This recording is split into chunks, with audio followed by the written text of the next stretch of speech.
What is up guys, Ft.TheOjamaknight here, and I'm on Team Judgment Yu-Gi-Oh channel today. You've probably never seen me before. I am a YouTuber looking to spread himself around the community and trying to get well known. And what better place to start than with Team Judgment Yu-Gi-Oh channel. So thank you for helping me out today. So I'm going to be doing discussion videos on my channel, and like I said, what a great place to start with Team Judgment Yu-Gi-Oh. So today I'll be talking about Yosenjuuu. And how they fell under the radar, and how I think they're an amazing deck, and all the pros of the deck. So let's start off by saying the spotlight has been stolen by them. Everyone's bought boxes only wanting to pull Necros, and then everyone realised that the pull ratios were jank in there, so everyone's got all these leftover Yosenjuuu Ritual Beasts and stuff like that. And I would definitely recommend making Yosenjuus if you didn't get your good pulls from Necros.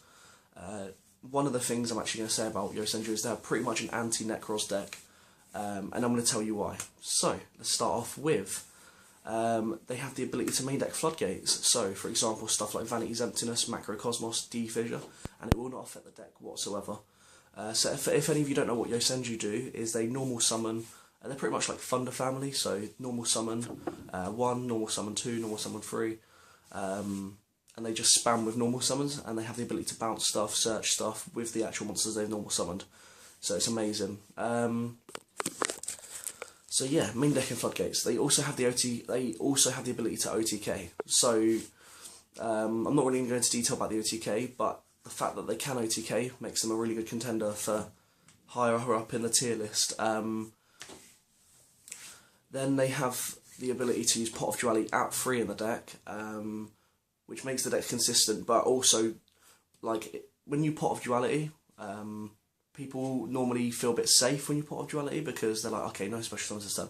With Yosenjuuu, you Pot of Duality and you are left with, like, you pick in stuff from the deck, but you can still OTK that turn. You can still make massive power plays with that deck. So I really like that about the deck as well. Once again, I did say about the anti-Necros, like the Jinlock is what?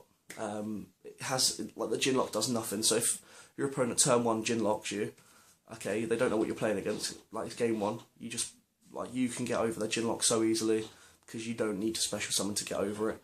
You can OTK again. There's, like, so much you can do in the deck. So, like I said, it's an anti-Necros deck.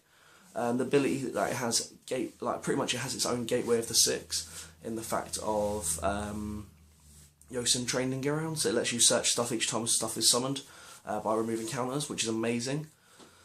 It has an Honest, which is Sumik or whatever it's pronounced. I don't know how it's pronounced, but it has its own Honest, which is amazing.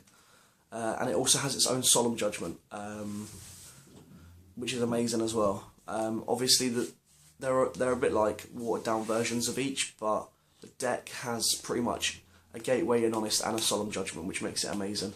It also has great stun potential.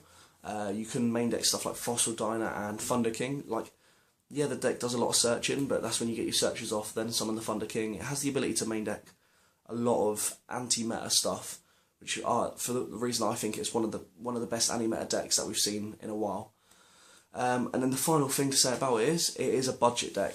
So for all you people that can't afford decks and don't want to splash out more than £100 or more than 50 quid, you could pick up this deck for probably like £20.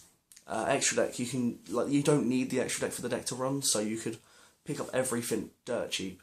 The only thing that has been hyped in price is Lightning Chidori, but I'm sure that'll go down soon. But apart from that, the deck is budget, and Vanity's Emptiness has got its reprint, Macrocosmos comes in common, D-Fissure comes in common. Everything that deck needs to run for it to be competitive is cheap, so why not pick it up? I would recommend picking up. And yeah, that's everything, guys. So obviously, if you liked this discussion, don't forget to comment down your opinions below. And obviously subscribe to Team Judgment Yu-Gi-Oh's channel, another thank you to him. And obviously go and jump over to my channel if you like discussions, because I'm going to start doing them. I've got a couple of discussions on there. But I'm going to be doing some more, and I want to get my subscriber base bigger and get more well known in the Yu-Gi-Oh community. So, thank you for watching, guys, and Ft.TheOjamaknight signing out.